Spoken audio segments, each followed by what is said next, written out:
Cuando 3 sicarios del cártel de Jalisco se acercaron a la tarima en Plaza Garibaldi esa noche, pensaron que el músico ciego sería un testigo fácil de silenciar. No sabían que detrás de esos ojos sin vida se escondía un oído tan preciso que podía distinguir el sonido de una pistola siendo amartillada entre el bullicio de 100 mariachis. Antes de que llegaran a su destino, Mateo Vega ya había detectado el peligro. Pero primero, dime desde dónde nos estás siguiendo, y si esta historia te conmueve, asegúrate de estar suscrito porque mañana tengo algo especial para ti. El sol del atardecer bañaba con luz dorada la Plaza Garibaldi, corazón del mariachi en Ciudad de México. Las cuerdas del guitarrón de Mateo Vega vibraban bajo sus dedos expertos, enviando profundas notas graves que sostenían la melodía de El Rey que interpretaba su grupo.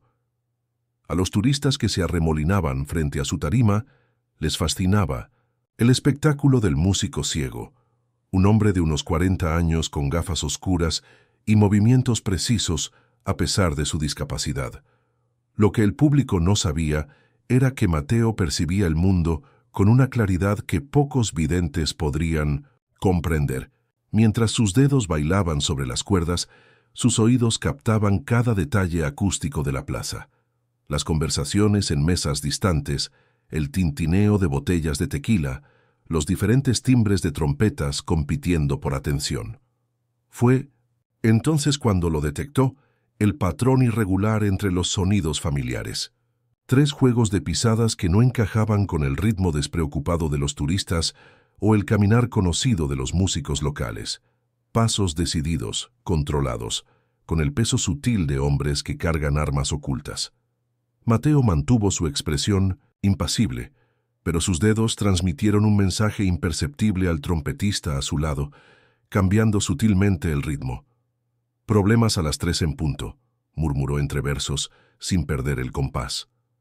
A través del marco acústico que su mente había construido de la plaza, Mateo ubicó con precisión a los 3 hombres que se acercaban. El primero, zapatos de piel de cocodrilo, respiración ligeramente agitada, lideraba. Los otros 2 flanqueaban, creando un patrón de aproximación que Mateo había detectado una vez antes, cuando estudiantes del conservatorio bromearon sobre tácticas militares.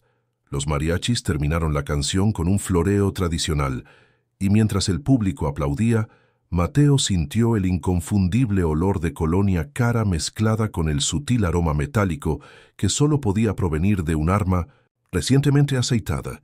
«Qué bonito toca el cieguito», dijo una voz grave a escasos metros de la tarima. «¿Crees que también escucha bonito?» La risa contenida de sus acompañantes confirmó lo que Mateo ya sabía. Estos hombres no venían por música. Venían por él. Su mente calculó rápidamente las rutas de escape, mientras sus manos seguían acariciando el guitarrón, aparentando la vulnerabilidad que todos esperaban de un músico ciego. «Una última canción, amigos», anunció Mateo al público con una sonrisa calculada, ganando tiempo mientras su mente procesaba cada sonido, cada vibración, cada posibilidad. Los sicarios estaban a solo 3 pasos de la tarima ahora, y aunque nadie más lo había notado, para Mateo, la plaza entera reverberaba con la amenaza inminente. 10 años atrás, Mateo Vega podía ver cada nota escrita en el pentagrama con perfecta claridad.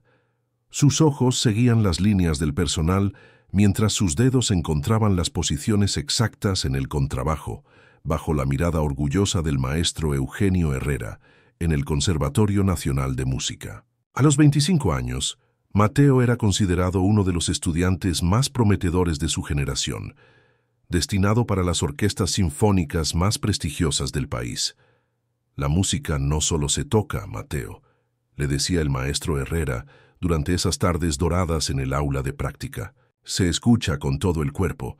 Los grandes músicos sienten las vibraciones hasta en los huesos».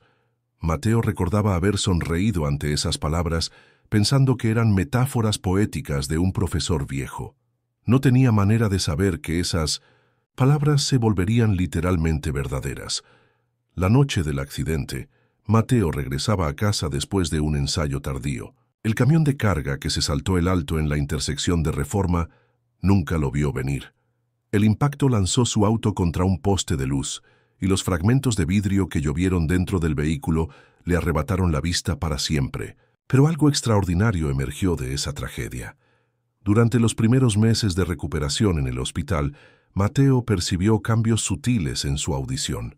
Al principio pensó que era su imaginación, una compensación psicológica por la pérdida de la vista, pero gradualmente se dio cuenta de que podía distinguir sonidos con una precisión sobrenatural.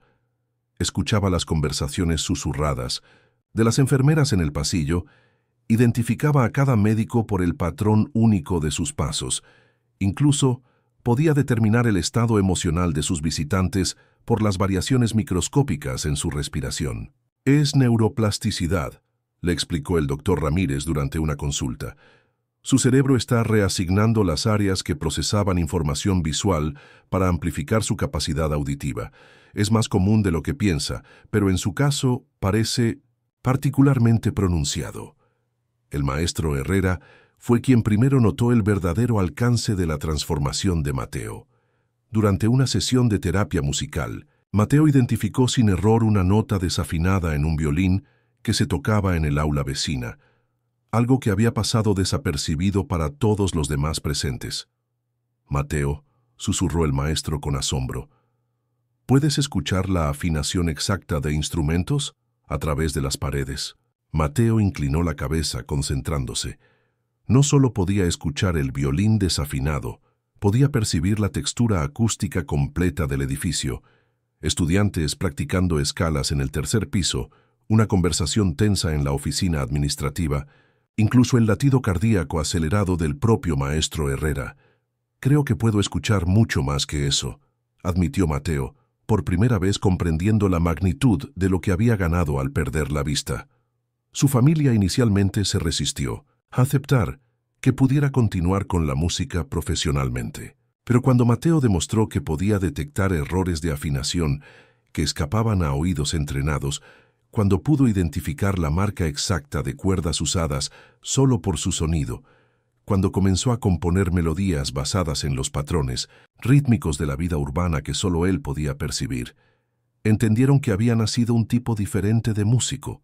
Años después, cuando esos 3 sicarios se acercaron a su tarima en Plaza Garibaldi, Mateo se preguntó si el destino había estado preparándolo para este momento específico. 3 semanas antes del encuentro en la plaza, Mateo había estado recogiendo su equipo después de una presentación tardía cuando escuchó voces que no debería haber oído. El callejón detrás de Plaza Garibaldi se transformaba en un lugar diferente después de medianoche, donde las sombras ocultaban negocios que no se conducían bajo la luz del día. Mateo plegaba cuidadosamente su atril cuando percibió el patrón, distintivo de pasos aproximándose por el callejón. 4 hombres, todos con el caminar confiado de quienes no temían ser cuestionados. Sus voces llevaban el acento norteño que había aprendido a reconocer en los últimos años. No turistas, no músicos, sino algo más peligroso. «El ciego otra vez», murmuró uno de ellos al pasar cerca de donde Mateo ordenaba sus partituras. «Siempre aquí hasta tarde». Mateo mantuvo su cabeza baja, fingiendo concentrarse en sus cosas mientras activaba la habilidad auditiva que había desarrollado desde el accidente. Para cualquier observador, era simplemente un músico discapacitado recogiendo sus pertenencias. Para los hombres que se reunían a unos metros de distancia, era invisible. Un testigo que por definición no podía ver nada. ¿Trajiste los números? La voz del líder tenía la autoridad áspera de alguien acostumbrado a ser obedecido. Mateo identificó inmediatamente el rango de teniente, tal vez más alto. Los mapas mentales que construía constantemente le indicaron que los otros 3 habían formado un perímetro defensivo. «Todo confirmado, jefe. Las rutas del norte están despejadas para el martes. Los contactos en Laredo confirman que la carga llegará sin problemas». Mateo sintió un escalofrío que no tenía nada que ver con la brisa nocturna. A través de los años tocando en la plaza, había desarrollado un entendimiento instintivo sobre quién pertenecía a qué mundos. Esta conversación claramente pertenecía al tipo de mundo que prefería mantenerse alejado de músicos ciegos. ¿Y el problema con los federales?, continuó el líder. Harfuch está presionando demasiado en el sur. El nombre le resultó familiar a Mateo, Omar Harfuch, el secretario de Seguridad que aparecía frecuentemente en las noticias por sus operativos contra el crimen organizado. La mención de su nombre en este contexto hizo que Mateo comprendiera exactamente con qué tipo de organización estaba tratando involuntariamente. Ya lo tenemos cubierto. El contacto en su oficina nos avisó que van a golpear los almacenes del este el miércoles. Podemos mover todo antes. Mateo siguió doblando sus partituras con movimientos deliberadamente lentos, creando la ilusión de que necesitaba más tiempo para completar su tarea. Su mente grababa cada palabra, cada nombre, cada detalle que mencionaban. El talento que había desarrollado para memorizar composiciones complejas ahora preservaba información que podría costar vidas. Perfecto. Asegúrate de que la ruta alternativa esté lista. No podemos permitirnos otro retraso como el mes pasado. Los pasos comenzaron a alejarse, pero el líder se detuvo a escasos metros de Mateo. «Oye, ciego», llamó haciendo que el corazón de Mateo se detuviera por un momento. «¿Siempre te quedas aquí tan tarde?» Mateo levantó la cabeza hacia la voz, permitiendo que sus gafas oscuras reflejaran la poca luz disponible. «Sí, señor. Me toma tiempo extra recoger todo sin ayuda». Una risa despectiva. «Ten cuidado, es peligroso andar solo por estas calles de noche». Cuando finalmente se alejaron, Mateo permaneció inmóvil durante varios minutos, procesando lo que había escuchado. Sin saberlo, había sido testigo de información que el cártel de Jalisco consideraría letal en las manos equivocadas. A las 5 de la mañana, cuando la mayoría de la Ciudad de México aún dormía, Omar Harfuch ya llevaba 2 horas revisando reportes de inteligencia en su oficina del piso 25 de la Secretaría de Seguridad. Las ventanas de cristal blindado ofrecían una vista panorámica de la capital que comenzaba a despertar, pero la atención del secretario estaba completamente enfocada en los mapas digitales que mostraban la actividad del crimen organizado durante las últimas 72 horas. 3 ejecuciones en Doctores, 2 secuestros en Narvarte y 4 toneladas de fentanilo interceptadas en la autopista México-Querétaro, reportó la comandante Patricia Vega, jefa de inteligencia táctica, mientras actualizaba los marcadores rojos en el mapa principal. El cártel de Jalisco está expandiendo agresivamente su territorio. Harfuch estudió los patrones de movimiento con la intensidad de un general planificando una campaña militar.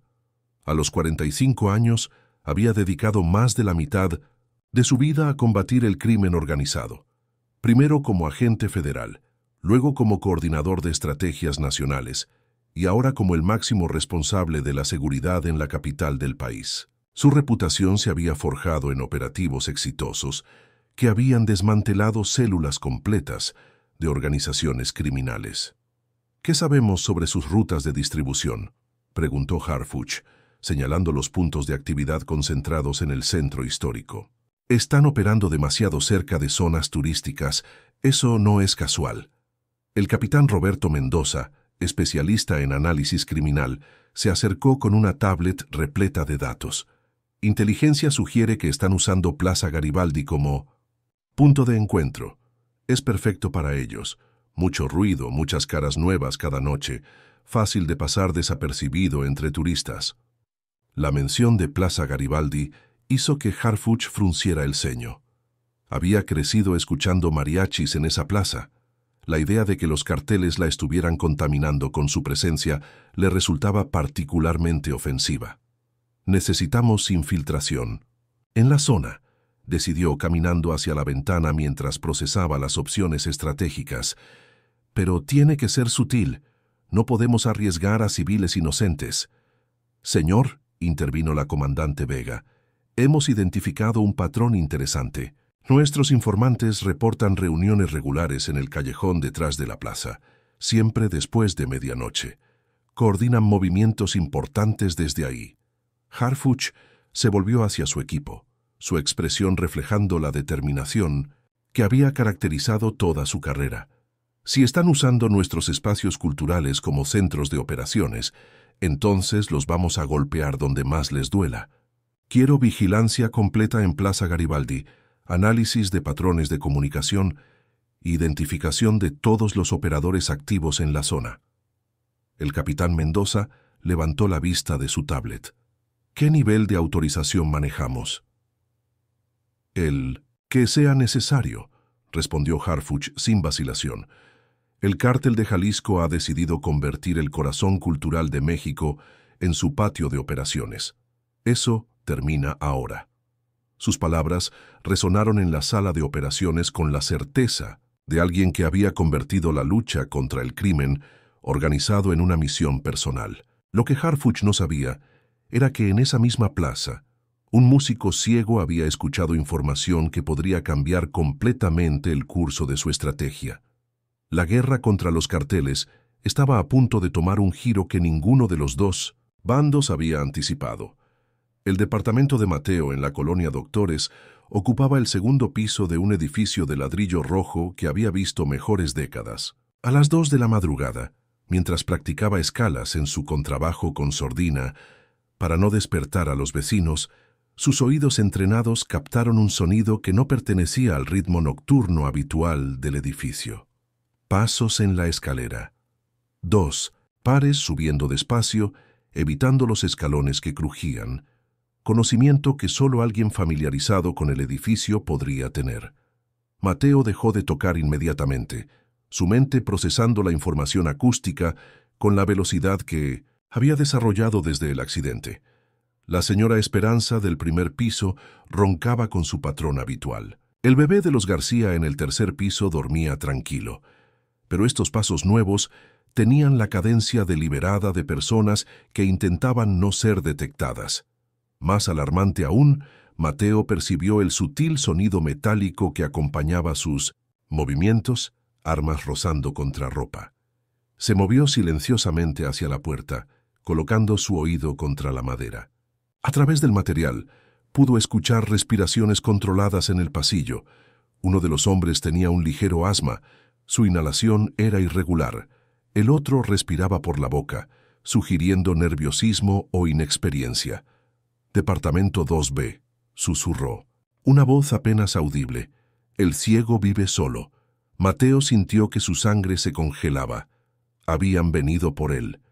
De alguna manera alguien había descubierto que había escuchado demasiado en aquel callejón detrás de Plaza Garibaldi.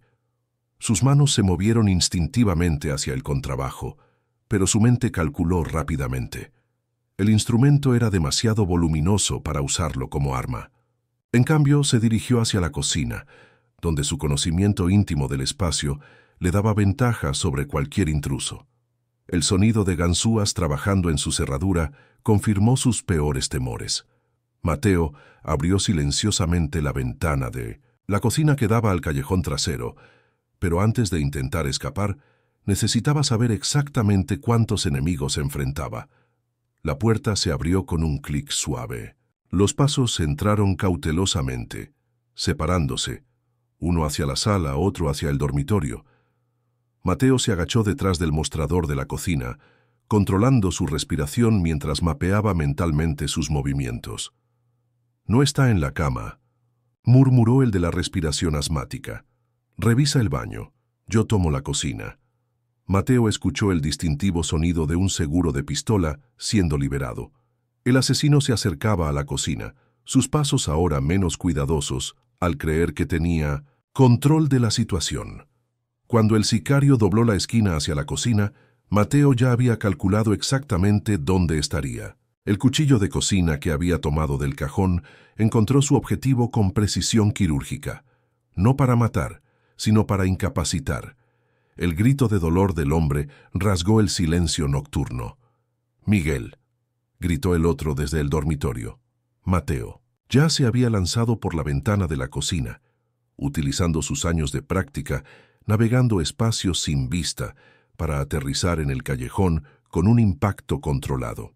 Detrás de él escuchó pasos corriendo hacia la cocina y maldiciones en voz alta. Mientras corría por las calles oscuras de la colonia, una pregunta aterradora resonaba en su mente. Si habían encontrado su apartamento, ¿qué tanto más sabían sobre él? La sala de interrogatorios del Ministerio Público olía a café frío y desinfectante barato. Mateo se sentó en la silla de plástico, sus manos temblando ligeramente, no de miedo, sino de la adrenalina que aún corría por sus venas después del ataque en su apartamento. Había llegado a la delegación al amanecer, convencido de que reportar lo que había escuchado era su única opción de supervivencia. La detective Lucía Méndez entró arrastrando los pies, claramente molesta por haber sido llamada tan temprano. Mateo escuchó el sonido de papeles siendo arrojados sobre la mesa metálica, seguido por el clic de una grabadora siendo activada. «A ver, señor Vega», comenzó la detective con voz monótona, «usted dice que escuchó una conversación del cártel de Jalisco en Plaza Garibaldi y que por eso intentaron matarlo en su casa. ¿Es correcto?» «No solo escuché», Mateo se inclinó hacia adelante, urgencia en su voz. «Memoricé nombres, fechas, rutas. Mencionaron específicamente al secretario Harfuch. Dijeron que tienen un informante en su oficina». El suspiro exasperado de la detective fue audible. «Señor Vega, con todo respeto, usted es músico. No es agente encubierto. ¿Realmente espera que creamos que pudo captar detalles específicos de una conversación criminal desde varios metros de distancia?» Mateo sintió la frustración creciendo en su pecho. «Soy ciego, detective, no sordo. Mi audición es extremadamente sensible debido a mi condición. Puedo escuchar conversaciones que otras personas no detectarían. Eso suena muy conveniente». Intervino otro oficial que Mateo no había percibido antes. Por el peso de sus pasos, era un hombre corpulento, probablemente veterano. «Los ciegos siempre dicen tener superpoderes auditivos en las películas», la miró. El detective Méndez hojeó algunos papeles. «Señor Vega, revisamos su apartamento esta mañana.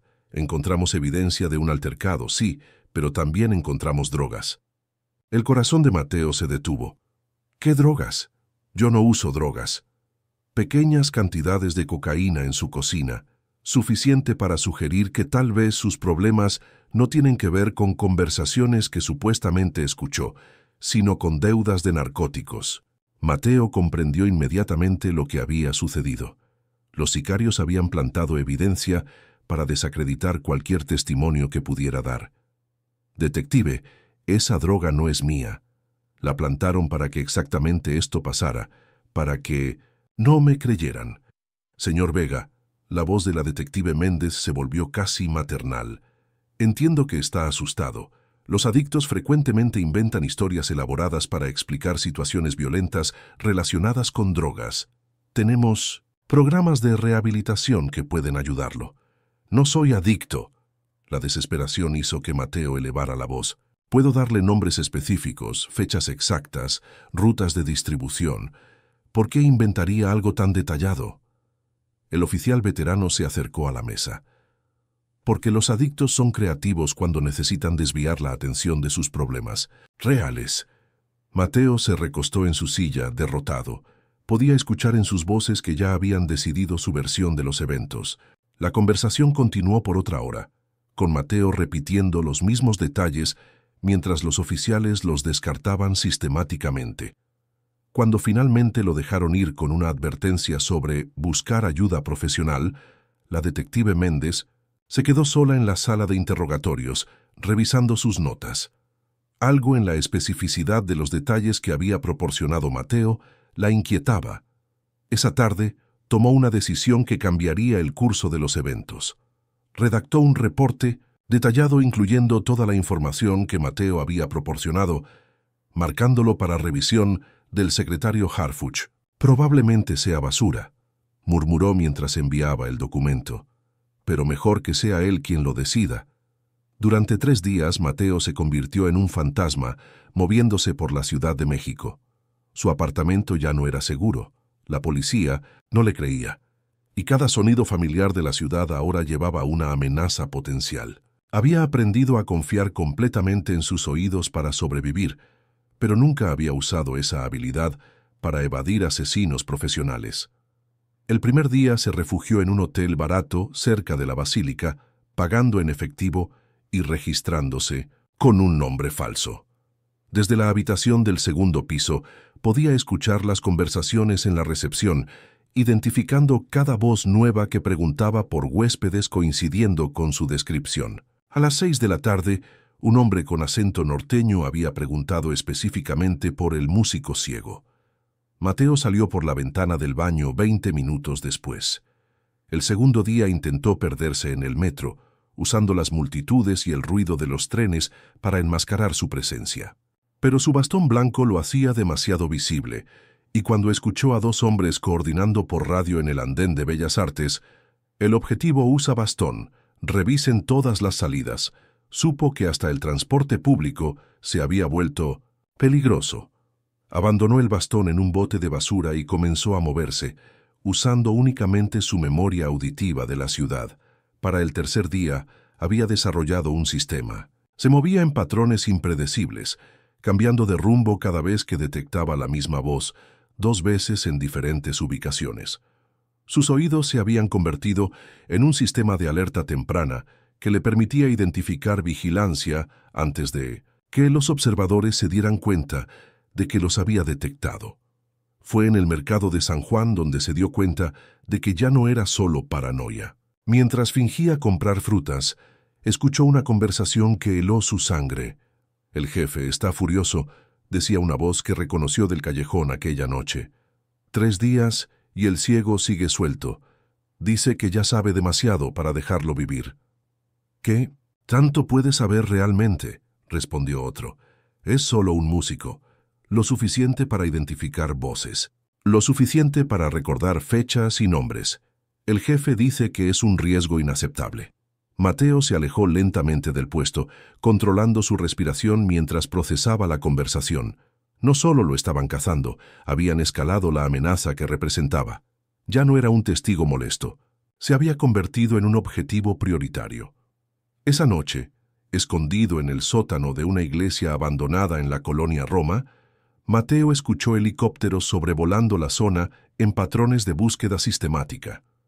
A través de las paredes, percibió equipos de radio y botas militares coordinando operaciones en las calles circundantes. El cártel de Jalisco había decidido que un músico ciego valía la pena de un operativo de búsqueda a gran escala. Mientras yacía en la oscuridad, rodeado por el sonido de fuerzas hostiles cerrando su red, Mateo comprendió que su tiempo se agotaba. Necesitaba encontrar a alguien que le creyera, o su extraordinaria audición solo le serviría para escuchar el sonido de sus propios asesinos acercándose. Omar Harfuch estudió el reporte de la detective Méndez por tercera vez en su oficina blindada del piso 25. Las luces de la ciudad parpadeaban al otro lado de las ventanas, mientras su equipo de análisis trabajaba en turnos de 12 horas, rastreando patrones de comunicación del cártel de Jalisco. Lo que había comenzado como el testimonio desestimado de un músico ciego, ahora resonaba con inquietante precisión contra la inteligencia que habían estado recopilando durante meses. «Comandante Vega», llamó sin apartar los ojos del documento. «Necesito que vea esto». La jefa de inteligencia se acercó con una tablet repleta de interceptaciones telefónicas y datos de vigilancia. «El caso del músico de Plaza Garibaldi, pensé que habíamos determinado que era poco confiable». «Eso pensé yo también». Harfuch señaló líneas específicas en el reporte. «Hasta que comencé a comparar sus declaraciones con nuestras interceptaciones. Mire esto», menciona una reunión, el martes para coordinar rutas del norte. «Nuestros sensores detectaron actividad de radio inusual en esa zona exactamente ese día». La comandante Vega frunció el ceño, revisando los datos en su tablet. Podría ser coincidencia. «¿Y esto?» Harfuch pasó a la siguiente página. Dice que mencionaron específicamente mis operativos en los almacenes del este para el miércoles. ¿Quién más sabía sobre esa operación? El silencio en la sala de control se volvió denso. Solo 6 personas en toda la secretaría habían tenido acceso a los detalles de ese operativo, y la filtración había resultado en almacenes vacíos cuando los equipos tácticos llegaron. «Señor», intervino el analista principal Torres desde su estación de trabajo. Hay algo más. Hemos estado monitoreando incremento en comunicaciones del cártel durante los últimos 3 días. Patrones de búsqueda sistemática en múltiples distritos. Harfuch se acercó a la pantalla principal donde Torres había mapeado la actividad. ¿Búsqueda de qué? De alguien.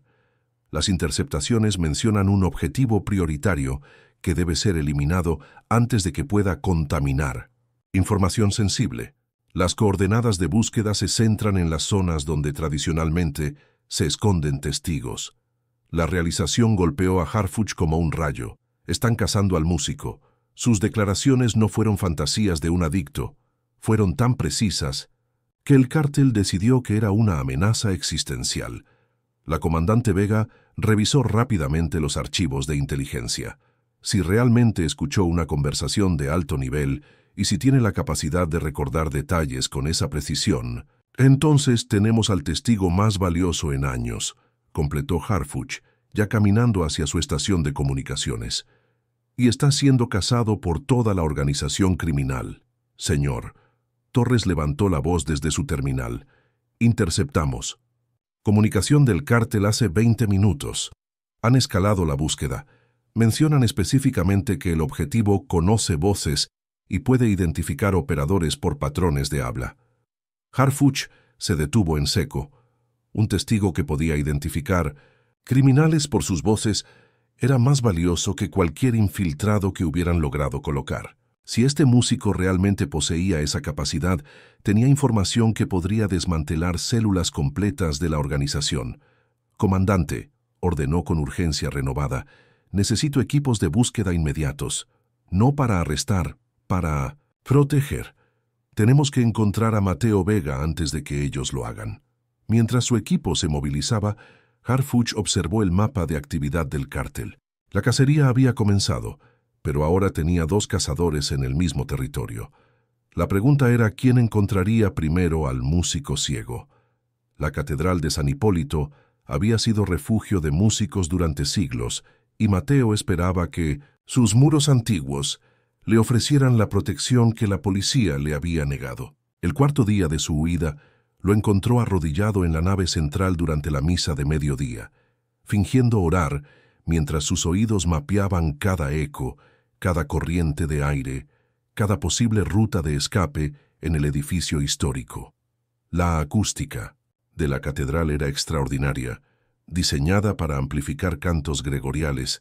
Cada susurro se multiplicaba y rebotaba en las bóvedas de piedra. Para Mateo, era como estar dentro de un instrumento musical gigante, donde podía detectar el más mínimo sonido desde cualquier dirección. Fue por eso que escuchó a los sicarios antes de que cruzaran el umbral. Pasos militares sincronizados se acercaban a las puertas principales. Mateo contó 5 personas, todas moviéndose con la disciplina de soldados. Sus respiraciones eran controladas, sus movimientos precisos, y el sutil sonido metálico de armas ocultas los acompañaba como una siniestra melodía. «Está aquí», murmuró una voz familiar, el mismo hombre del callejón detrás de Plaza Garibaldi. Los informantes lo vieron entrar hace 1 hora. Mateo se levantó lentamente, manteniendo la cabeza baja como si continuara rezando. Alrededor de él, una docena de feligreses mayores permanecían absortos en sus oraciones, ajenos al peligro que acababa de entrar al santuario. «Recuerden», continuó el líder cartelero, «necesita parecer un robo que salió mal. Nada que conecte esto con nosotros». Los 5 hombres se dispersaron por la catedral con precisión táctica. Mateo utilizó la acústica del lugar para rastrear sus posiciones.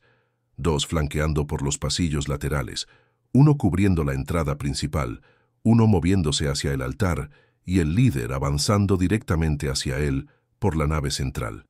Cuando el líder estaba a 10 metros de distancia, Mateo se movió. Había estudiado la arquitectura de la catedral durante horas.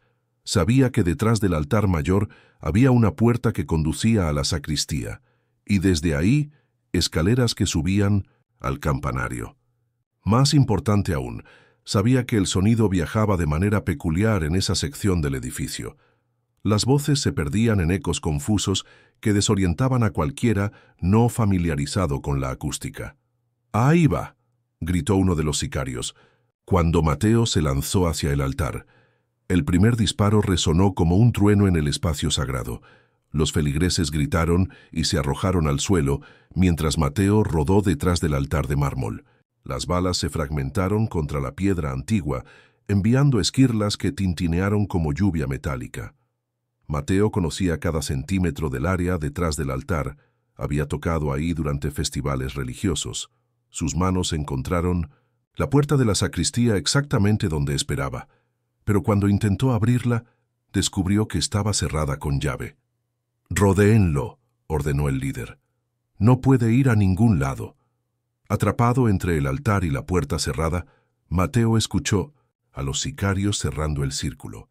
Sus opciones se agotaban rápidamente, y por primera vez desde que comenzó esta pesadilla, sintió que su extraordinaria audición podría no ser suficiente para salvarlo.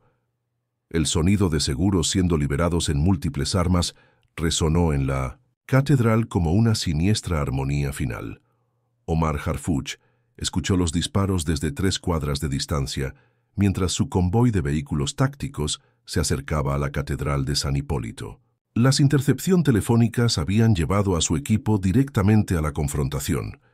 El cártel de Jalisco había cometido el error de coordinar su operativo final usando frecuencias que la Secretaría había estado monitoreando durante semanas. «Confirmo disparos en el interior de la catedral», reportó el teniente Morales a través del radio. «Múltiples civiles evacuando por las entradas laterales». Harfuch estudió la arquitectura del edificio mientras su convoy se posicionaba. 25 años combatiendo el crimen organizado le habían enseñado que cada operativo exitoso dependía de leer correctamente el terreno y anticipar las decisiones del enemigo.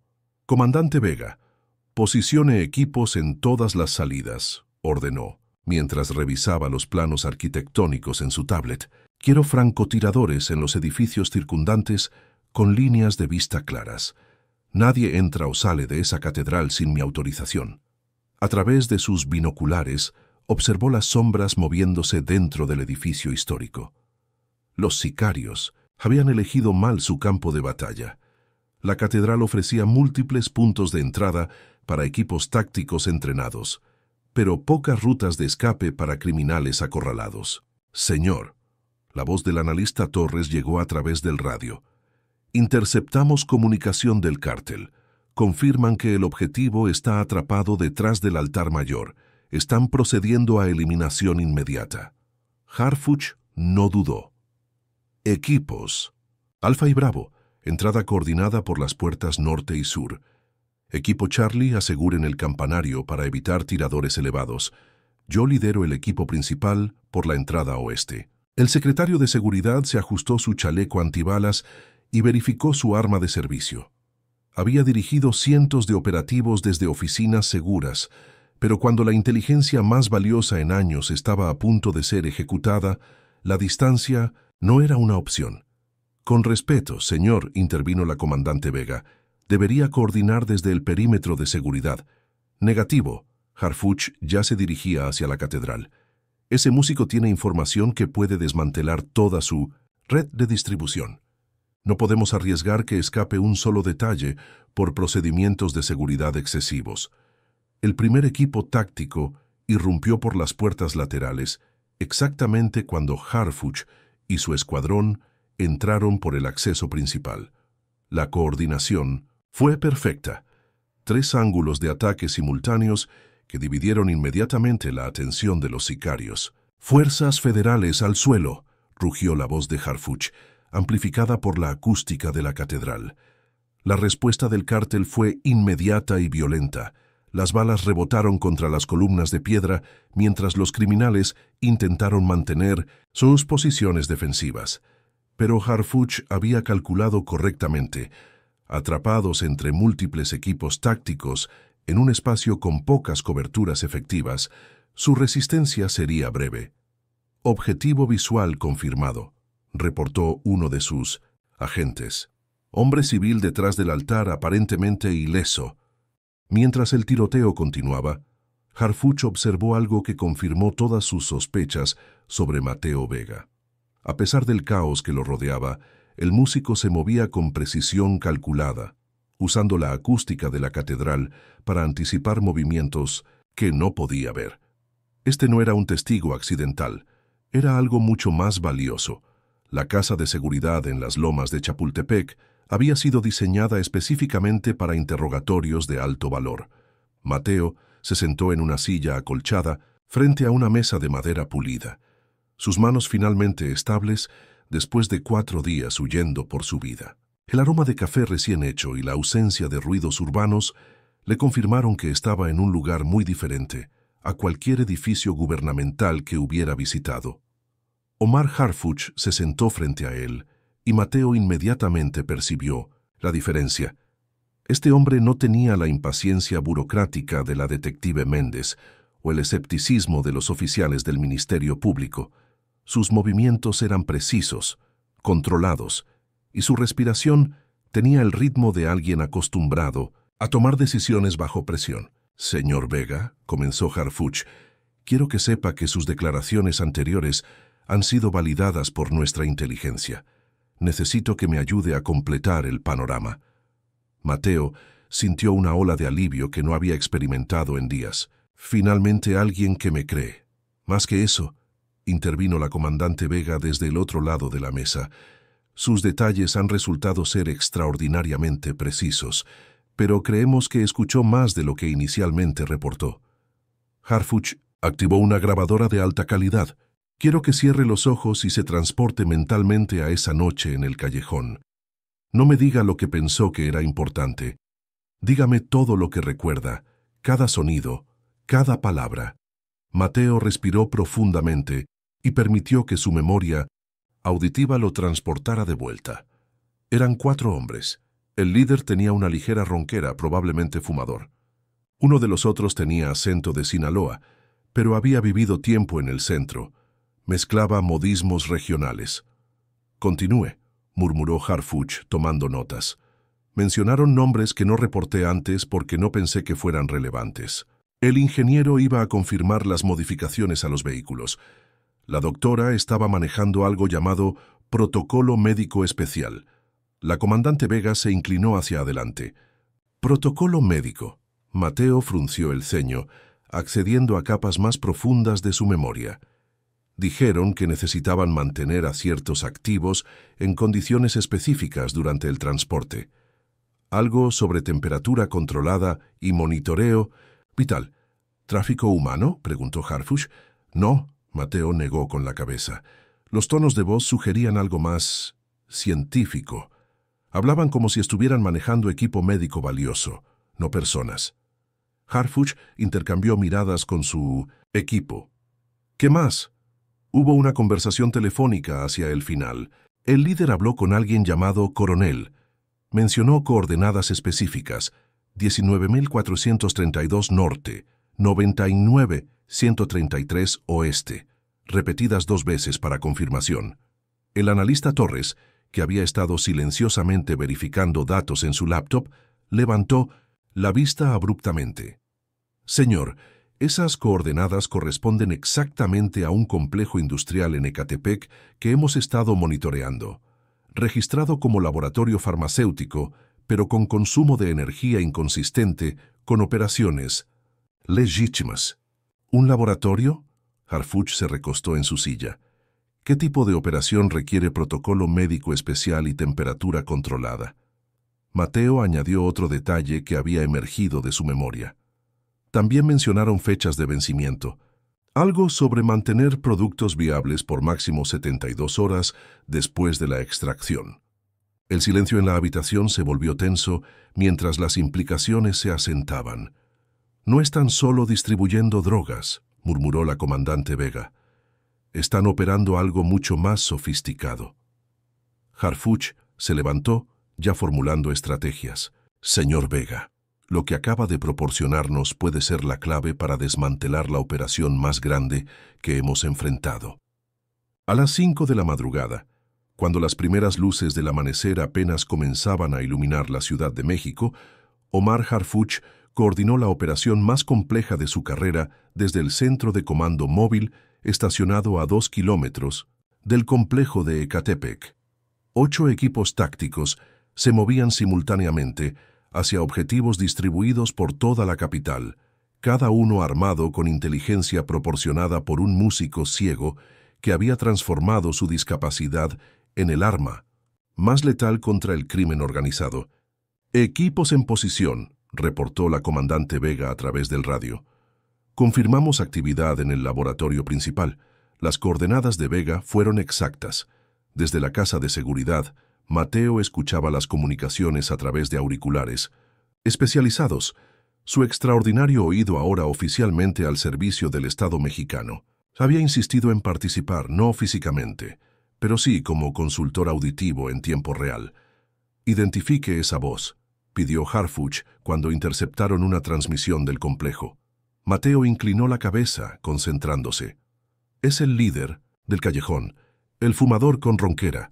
Está coordinando evacuación desde el edificio este». «Equipo Delta, prioridad en edificio este», ordenó Harfuch inmediatamente. La operación se desarrolló con precisión cinematográfica. Los meses de planificación basados en la inteligencia de Mateo habían mapeado cada ruta de escape, cada protocolo de seguridad, cada jerarquía de liderazgo. Cuando los equipos tácticos irrumpieron en el complejo, encontraron exactamente lo que las coordenadas de memoria auditiva de Mateo habían predicho. «¡Dios mío!», exclamó el teniente Morales por radio. «Señor, esto no es solo distribución de drogas, es un laboratorio de fentanilo de escala industrial, suficiente producto para abastecer todo el mercado norteamericano por meses. Pero el descubrimiento más impactante vino del edificio que Mateo había identificado por las conversaciones sobre protocolo médico especial. Los agentes encontraron un laboratorio de procesamiento de órganos humanos, una operación de tráfico que combinaba narcóticos con comercio de tejidos humanos. Confirmamos detención del objetivo principal», reportó la comandante Vega. Una hora después, Miguel Ángel Restrepo, teniente regional del Cártel de Jalisco. «También aseguramos evidencia documental que implica a funcionarios corruptos en 3 estados». Harfuch observó las pantallas mostrando arrestos simultáneos en 8 ubicaciones diferentes. «¿Bajas en nuestro lado?» «Ninguna». La precisión de la inteligencia nos permitió neutralizar su capacidad de respuesta antes de que pudieran organizarse. Desde su posición segura, Mateo escuchó las celebraciones contenidas del equipo táctico y sintió una satisfacción profunda que no había experimentado desde antes del accidente, que le costó la vista. Su discapacidad, que durante años había sido fuente de frustración y limitación, había salvado innumerables vidas al desmantelar una red criminal que operaba con impunidad. «Señor Vega», la voz de Harfuch llegó a través de los auriculares. «Oficialmente, le ofrezco un puesto como consultor especializado en análisis auditivo para la Secretaría de Seguridad». Mateo sonrió tocando instintivamente las cuerdas de su guitarra que descansaba a su lado. «Puedo seguir tocando en Plaza Garibaldi los fines de semana, solo si promete reportar cualquier conversación interesante que escuche». El sol se alzaba sobre una Ciudad de México un poco más segura, donde un músico ciego había demostrado que los límites aparentes pueden convertirse en fortalezas extraordinarias cuando se enfrentan con determinación y propósito. El concierto había terminado, pero la Sinfonía de Justicia apenas comenzaba.